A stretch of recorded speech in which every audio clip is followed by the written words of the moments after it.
AITA for telling my husband I told you so and laughing at me when we got the paternity test results. I, 27F, have been married my husband, 28M, for 2 years and gave birth to our daughter 5 weeks ago. I'll try to keep this short so I don't waste your time with any irrelevant details. What happened was that our daughter came out with blonde hair and pale blue eyes, while my husband and I have brown hair and brown eyes. My husband freaked out at this and refused to listen to my explanation that, sometimes, babies are born with lighter hair and eyes that get darker over time. He demanded a paternity test and threatened to divorce me if I didn't comply, so I did. After my daughter and I got home from the hospital, my husband went to stay at his parents' house for the first 3 weeks to get some space from me, while I recovered and he told them what was happening. My MIL called and informed me that if the paternity test revealed that the child wasn't his, she would do anything within her power to make sure that I was taken to the cleaners during the divorce. I had my sister to lean on and help me take care of the baby during this. We got the results back yesterday, and my husband came home to view them with me. I was on the couch in the living room, so he sat next to me and we started to read the results. They showed that he was the father and my husband had this shocked, kinda mortified look on his face with his eyes wide as he stared at it. I couldn't help but say, "I told you so," and started laughing at the way he looked. My husband snapped out of his shock and got mad at me for laughing at him.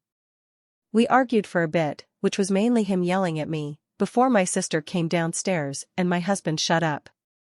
After that, my husband went back to his parents' house to clear his head, and 2-3 hours later, my MIL called to scold me about laughing in my husband's face, because apparently it was kicking him while he was down. She's also left a couple nasty texts essentially saying the same thing this morning. I don't think I'm a jerk, but I'd like outsider perspective on this. Update: I'll start this post off by saying thank you for all the advice and support I was given. You all given me the firm kick in the butt to divorce my ex.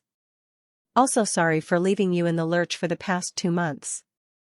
Alright, here's the update. After making my post, I decided to search for divorce lawyers in my area with my sister. It took a while, but I managed to find and meet with one who was willing to do virtual consultations. During this, my ex was not contacting me at all, but I did reach out to see if he was okay. Eventually, once he actually got served, my ex came back to our house and tried pleading with me not to go through with the divorce. He said he loved me more than anyone, and that we could go to couples therapy. During this, my ex slipped up and admitted to cheating on me when he first left me. He said that he got caught up with his coworker when trying to explain his weeks-long absence. At first, I didn't realize who he was talking about because he referred to her by a nickname, think Viv over Vivian, but my brain kicked back into gear and asked if that getting caught up with her was code for that he screwed her.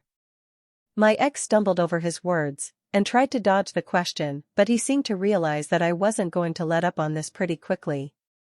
He admitted to going to her for emotional support before our baby was born since he was nervous about being a dad, and eventually screwing her during the time he left, so you guys were right about him cheating. I had heard enough at that point, and told my ex point blank we were going to divorce, no ifs, ands, or buts about it, and that I wanted 50-50 custody.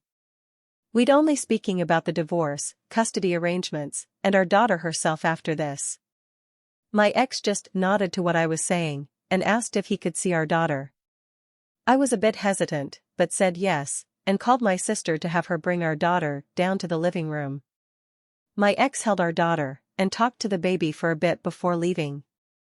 My sister asked me if I was alright after he was gone, and I told her I was okay. My MIL did try to harass me over the phone about me divorcing my ex, but by then, I had already blocked her, so she went to my sister instead. I guess my MIL was never told that I own the house my ex and I previously shared since she texted my sister, saying that I was going to be on the streets.